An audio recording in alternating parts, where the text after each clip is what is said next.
한 주간 잘 지내셨습니까? 기상청 뉴스에 의하면 올해 장마가 남부 지역은 벌써 끝났다고 하는데요. 전국에 앞으로 약 일기예보가 10여 이상 비 예보가 없고요. 연일 30도를 웃도는 그런 한여름 날씨가 계속될 거라는데요. 건강한 여름나기 잘 하시기 바랍니다. 오늘은 맥주 감사주일이에요. 2025년 상반기 반년의 시간을 지켜주신 하나님의 은혜를 다시 한번 기억하고 헤아려 보는 시간이고요. 감사의 삶을 허락해 주신 주님을 증언하는 그런 시간이 되기를 바랍니다. 여러분, 감사는 믿음의 시금석이고요. 감사는 강력한 만병통치약이라고 합니다. 이 시간 함께 예배하는 여러분들의 삶이 늘 감사로 채워지기를 바라고요. 이 예배 가운데 주님의 은혜와 평강 주시기를 바랍니다. 여러분, 신약 성경이 신약 성경 전체 장수는 260장이고요. 8,000절 정도 됩니다. 그 중에서 누가복음과 사도행전이 2,157절이에요. 신약 성경 27권 중에서 13권을 차지한 바울이 쓴 성경은 그 분량이 어느 정도 되시는지 아십니까? 바울은 2032절, 그렇게 2032절을 썼어요. 페이지로 보면 누가는 총 184쪽, 바울은 153쪽. 누가가 쓴 내용이 바울이 쓴 것보다 훨씬 더 많습니다. 누가복음과 사도행전을 한꺼번에 읽으면 신약 성경 3분의 1을 읽는 것과 같은데요. 이렇게 양이 많아서 한꺼번에 쭉 읽는 것은 어렵지만 그럼에도 누가복음과 사도행전은 떼어놓고 생각할 수가 없을 정도로 긴밀하게 붙어 있는 책이에요. 원래는 누가행전 한 권의 책이었다 하죠. 그래서 사도행전을 잘 이해하려면 누가복음을 먼저 이해해야 되는데요. 누가복음은 사도행전으로 이어지기 위해서 쓰여진 책이고, 그래서 우리에게 사도행전적 삶이 없다면 그리스도인의 삶이 반쪽짜리일 수밖에 없다라는 말씀이 됩니다.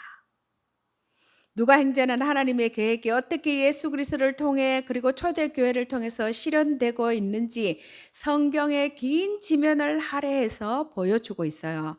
예수님이 시작하신 하나님 나라 복음이 갈릴리에서 시작해서 예루살렘에서 끝나고 사도행전은 예루살렘에서 시작한 복음이 다시 로마까지 들어가게 되는데요.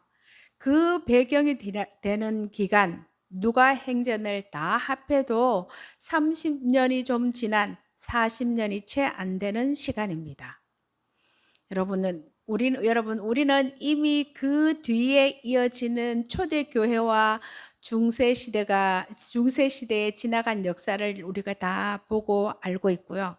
그 가운데 우리가 살고 있고 앞으로 성령의 역사를 계속해서 우리가 보게 될 거예요. 어떤 학자들은 누가복음과 사도행전을 연구하면서 누가복음의 이야기 중에서 41가지, 41개 정도가 앞으로 사도행전에서 나올 사건들의 이야기를 내다보면서 썼다고 주장하면서 이 둘의 연결점을 찾기도 합니다. 그래서 누가복음은 사도행전으로 완성되고 사도행전을 내다보며 썼고 사도행전을 읽으면서 다시 누가복음의 주제를 되짚어 보도록 엮여 있다고 말하고 있어요. 여러분, 우리가 성경을 읽을 때 역사적인 안목을 갖는 것이 중요해요. 성경의 이야기는 실제로 일어난 일이라는 거예요. 기독교는 신화를 토대로 일어나지 않는 일을 이야기로 꾸며진 종교가 아닙니다. 그래서 기독교의 역사성은 우리 신앙에서 매우 중요한데요. 여러분, 누가복음과 사도행전은 둘 다 역사적인 기록들이에요. 그런데 우리가 성경에 쓰인 기록들이 역사적인 실제라고 이해하는 것이 좀 어렵다는 것입니다. 어떤 이들은 후대 교회가 예수의 신성을 위해서 조작한 것이라고 말하기도 하고요. 그 이유는 성경에 나오는 이야기들이 일반적인 상식으로 받아들이기 어렵기 때문이라는 것입니다. 그래서 후대 교회가 이것을 편집해서 좋은 의미로 신성화하거나 신비화한 것이지 실제로 일어난 일이 아니라는 주장을 하기도 해요. 그러나 성경에 나와 있는 내용과 성경 자체가 증거하는 내적 증거에 따르면 모든 일은 사실이고 실제 일어난 일이라는 거예요. 여러분, 성경은 교리나 반복해서 중얼거려야 하는 주문이나 기도문이 아닙니다. 우리 기독교 신앙은 역사에 힘입고 있어요. 그런데 역사적으로 일어난 사건 자체로 중요한 것이 아니라 그것이 하나님의 관점에서 어떻게 해석되는지를 이해하는 것이 더 중요합니다. 그것을 신학이라고 하고요. 신학적으로 사고하는 것이에요. 오늘날 한국교회의 가장 큰 약점 중에 하나가 신학적으로 사고하지 않고 무조건 믿는 것이라고 말하기도 합니다. 그게 좋은 믿음이라고 칭찬을 받고 칭송받기도 했는데요. 여러분, 간절한 마음으로 말씀을 받고 이것이 과연 그러한가 하여 성경을 상고했던 사도행전 17장에 나오는 베레아 사람들의 자세가 우리에게도 필요합니다. 하나님의 진리가 과연 그러한지 성경을 상고하고 우리 삶에 적용하려고 애쓸 때 그것이 바로 신학이 되는 거예요. 말씀으로 나를 성찰하고 말씀으로 내가 처한 상황을 해석하고 나의 영적 싸움의 대상을 간파하게 될 때 그리스도인의 삶, 제자로서의 참된 제자로서의 삶을 바르게 살아갈 수가 있습니다. 오순절 성령 강림 이후 베드로와 성도들은 말씀을 듣기 위해 매일 성전에 모이기를 힘썼어요. 2장 46절에 보면 날마다 마음을 같이하여 성전에 모이기를 힘쓰고라고 하는데요. 성도들은 사도들의 가르침을 받는 일에 무엇보다 열심이었고 또한 서로의 물질적인 필요를 채워주는 일에도 온 힘을 기울였어요. 이러한 교회 모습은 교회 밖의 사람들에게 두려움, 경외감을 가져다 주었고 부러움의 대상이 되기도 했습니다. 부활하신 예수님이 승천하시고 그분이 약속하신 성령이 임한 후에 사도들은 처음으로 예수님이 이 땅에 계시지 않는 상황에서 기적적인 치유를 실행하고 목격하게 되었어요. 2장 43절에 보면 사도들로 말미암아 기사와 표적이 많이 나타나니라고 한 요약적 진술의 구체적인 사례가 오늘 본문에 나타나 있어요. 이 단락 어디에도, 오늘 읽은 말씀 어디에도 성령에 대한 언급이 없지만 행간 곳곳에 성령이 역사하고 계심을 우리가 볼 수가 있고요. 제자들이 단독으로 행하는 기적적인 치유는 오순절에 충만히 임한 성령님의 활동을 증명해 주는 사건이었어요. 그래서 오늘 나면서 못 걷는 사람을 고친 사도들에 대한 기사는 단순한 기적 사건이 아니라는 것입니다. 예수님이 여전히 땅의 세계를 통치하고 계심을 보여주는 하나의 표적 사건이라고 할 수 있는데요. 하나님이 사도들의 사역 초기에 이러한 놀라운 일을 행하게 하심으로 사도들의 권위에 힘을 더하여 주셨을 것이고 사도들을 통한 교회 부흥이 더 크게 일어나게 하셨습니다. 크게 두 부분으로 구성된 오늘 말씀은 날 때부터 못 걷는 사람을 치료하는 사건을 발단으로 해서 베드로가 이스라엘 백성들에게 설교하는 장면으로 이어집니다. 오순절 성령 강림으로 시작된 교회의 역사에는 계속 새로운 변화가 일어났어요. 비록 예수님은 하늘에 올라가시고 안 계시지만 그분의 활동은 성령을 힘입은 사도들을 통해서 계속 전개되고 있었던 거예요. 여러분, 부활하셔서 하늘로 올라가신 예수님은 여전히 주와 그리스도로 세상을 통치하고 계십니다. 사도들은 이 사실을 깊이 깨달아 알았기에 나면서부터 못 걷는 사람을 일으키기 위해 예수의 이름을 의지할 수 있었어요. 오늘 말씀을 보면 베드로와 요한은 성령 임재 이후에도 성령 강림 사건 이후에도 여전히 성전에 올라가 기도했다는 것을 볼 수가 있습니다. 대부분의 유대인들이 규례에 따라 그렇게 했는 것처럼 베드로와 요한이 제9시 지금 시간으로 오후 3시 상번제로 드리는 기도 시간에 맞추어 성전에 올라가고 있었어요. 랍비 문헌에 따르면 성전에서 기도는 아침과 오후 상번제 그리고 저녁 이렇게 하루 3번 정해진 시간에 행해졌습니다. 사도행전 10장에 보면 경건했던 이방인 고넬료 이야기가 나오는데요. 고넬료도 제9시에 기도하다가 환상을 보고 베드로를 모셔다가 강론을 듣고 세례를 받게 되었습니다. 여러분, 사도적인 복음은, 초대교회 사도들이 보여준 복음은 세례를 수반하는 회개와 믿음, 회개하고 믿음을 가진 자에게 내리는 죄사함과 성령의 임재, 그들이 증거한 그리스도의 죽음과 부활로 이루어져 있어요. 여러분, 부활 없이 십자가만 선포하거나 구약은 언급하지 않고 신약만 언급하거나 성령 없이 제사함을 선포하거나 회개 없이 믿음만을 요구하는 것은 사도적 복음을 온전하게 증거하는 것이 아니라는 거예요. 총체적으로 그 모든 것은 함께 증거되어야 합니다.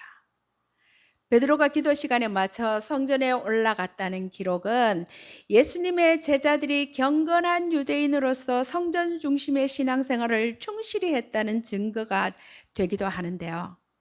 이날에 성전에 오르다가 어떤 사람이 나면서부터 못 건너게 된 사람을 메고 와서 성전의 미문, 성전의 양문, 미문, 문이 많습니다. 근데 미문이라는 문 앞에 두는 것을 보게 되는데요. 그는 경건한 마음으로 성전에 오르는 유대인들의 자비심에 기대어 성전의 미문에 앉아서 구걸하며 사는 사람이었어요. 고대 사회에서 걷지 못하는 선천적인 장애를 가진 사람은 구걸 외에 생계를 이어갈 다른 방법이 거의 없었다고 합니다. 구걸하던 이는 베드로와 요한을 그저 지나가는 군 중에 한 사람으로 보았을 거예요. 그의 앞으로 베드로와 요한이 지나가려는 것을 보고 여느 때와 같이 구걸을 하는데요. 그냥 한 분 보태주십시오라고 했겠죠. 그렇게 구걸하는 그에게 베드로가 우리를 보라고 합니다. 큰 적선을 기대하며 베드로와 요한을 바라보는 그에게 베드로가 2번째 명령을 하기 전에 그 앞서 자신들은 그에게 줄 은이나 금이 없다고 이야기하는데요. 줄 것도 없으면서 왜 보라고 하는지 의아해 했을 그에게 나사렛 예수 그리스도의 이름으로 일어나 걸으라고 명합니다. 여러분, 이 말을 들은 그의 마음이 어땠을까요? 기대감이었을까요? 의심이었을까요? 평생 걸어본 적이 없는 사람에게 일어나 걸으라니 황당하고 터무니없는 말로 들리지는 않았을까요? 몇 살 때부터 거기 앉아 구걸을 했는지는 모르지만 이 사람의 나이가 40쯤 되었다고 뒤에 밝히고 있는 것을 보면 그 기간 동안에 수많은 경건한 유대인들이 이 성전을 드나들면서 불쌍한 그를 고쳐보고자 그의 머리에 손을 얹지 않았을까 하는 상상을 해봅니다. 여러분, 베드로가 치유 선언과 함께 그 사람의 오른손을 잡아 일으켰고 그때 그의 발과 발목이 힘을 얻어서 일어서게 되는 기적이 일어났어요. 한 푼의 돈을 적선해줘서 하루를 살게 해준 것이 아니라 본질적인 문제를 해결해주는 생명의 통로가 되었습니다.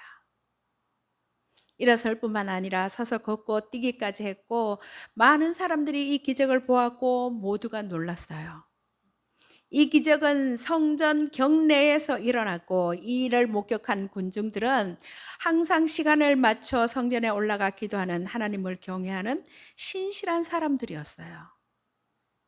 여러분, 지금 은과 금 말고 구걸하는 이에게 필요한 것이 줄 수 있는 것이 무엇일까요?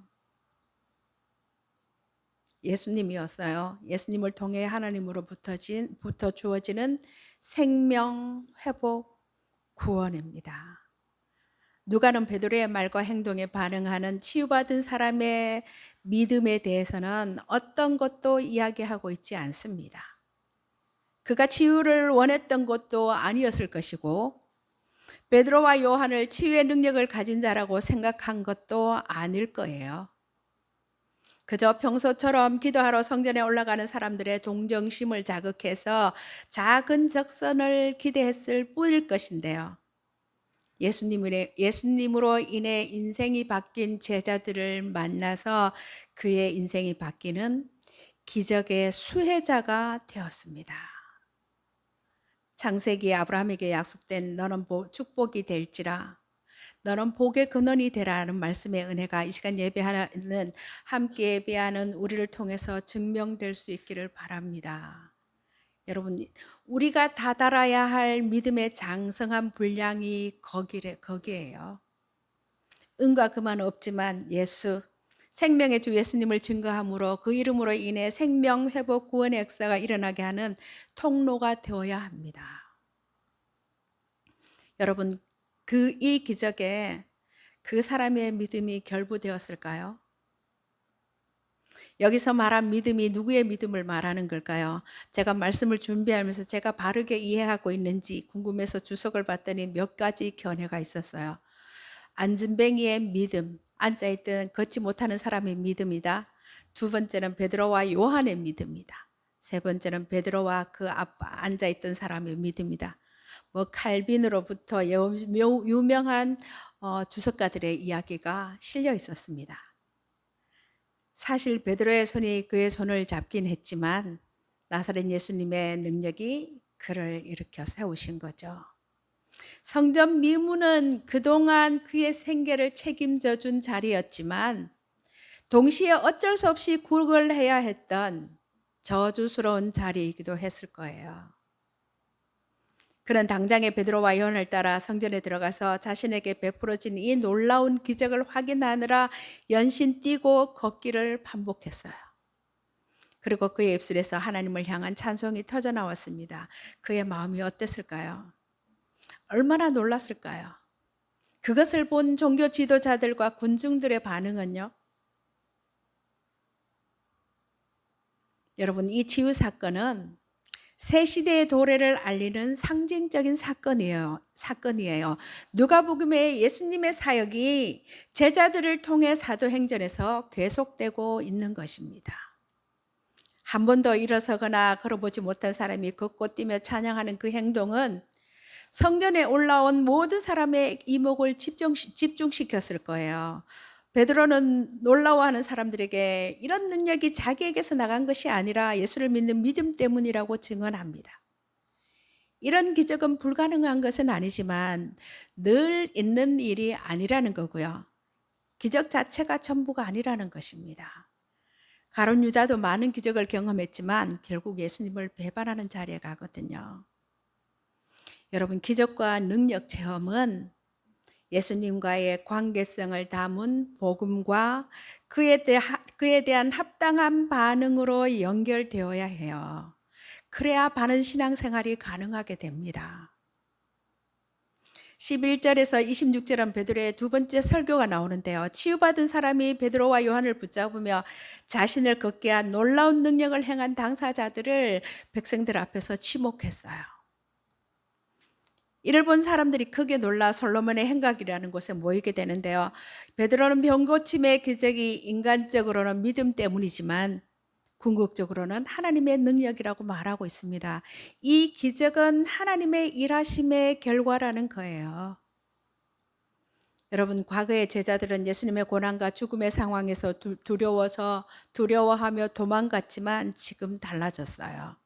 그들은 부활하신 예수님을 만남으로 믿음의 눈이 떠졌고 주님과의 관계를 새롭게 하는 성령의 임재, 그런 여러 가지 과정을 거쳤어요.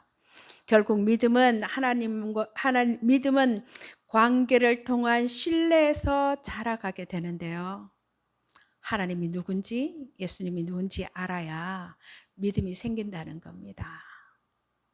주님과의 관계의 깊이에 따라서 내 뜻과 방법보다 그분의 뜻과 방법을 더 신뢰하게 되고 말씀보다 기도보다 더 앞서지 않고 그분이 일하실 여지를 더 넓게 내어드리는 충직한 복음의 사람으로 살아갈 수가 있습니다.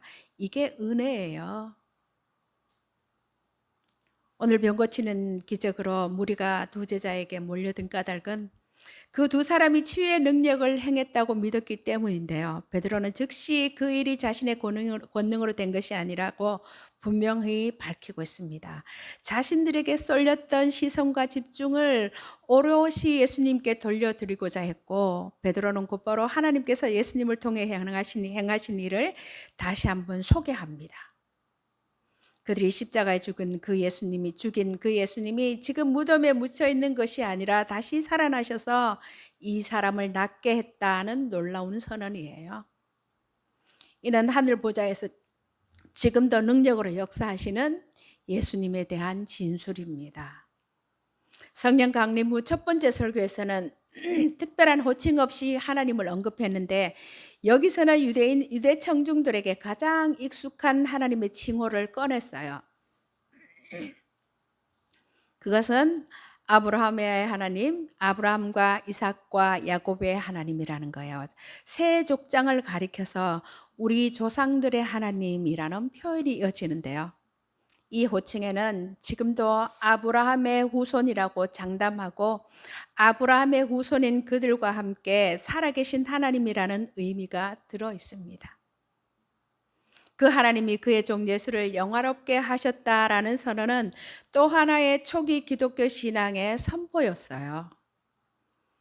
베드로는 곧이어 첫 설교에서처럼 이스라엘이 예수를 거절하고 십자가에 넘겨준 일을 다시 상기시켰습니다. 이스라엘은 생명의 주를 죽였지만 하나님이 그를 다시 살리셨고, 제자들은 자신들이 그 일의 증인이라고 이야기하고 있습니다. 첫 설교에 등장했던 것이 좀 더 완벽한 형태로 다시 등장하고 있어요. 너희가 십자가에 못 박은 예수를 하나님이 살리셨노라고. 베드로는 곧바로 그 이름을 믿는 믿음으로 청중들을 초대하고 있습니다. 베드로는 그들이 무지해서 예수를 거절했고 당사자인 종교 지도자들도 그랬다고 말하면서 회개의 길로 이끌고 있어요. 베드로는 예수님의 죽음이 이스라엘의 무지와 완악함의 결과지만 사실은 모든 것이 하나님의 섭리와 계획 속에서 펼쳐진 사건이라고 설교하고 있습니다. 그리스도의 고난은 구약 선지자의 입을 통해서 예언된 것의 성취라는 거였어요. 앞서 3,000명의 유대인들이 그랬듯이 솔로몬 행각에 모인 그들에게도 회개의 기회가 주어집니다. 하나님께로 돌이켜 죄 사함을 받아야 하는데요. 여러분 무지가 모르고 했다는 게 한없는 용서의 조건이 될 수는 없어요.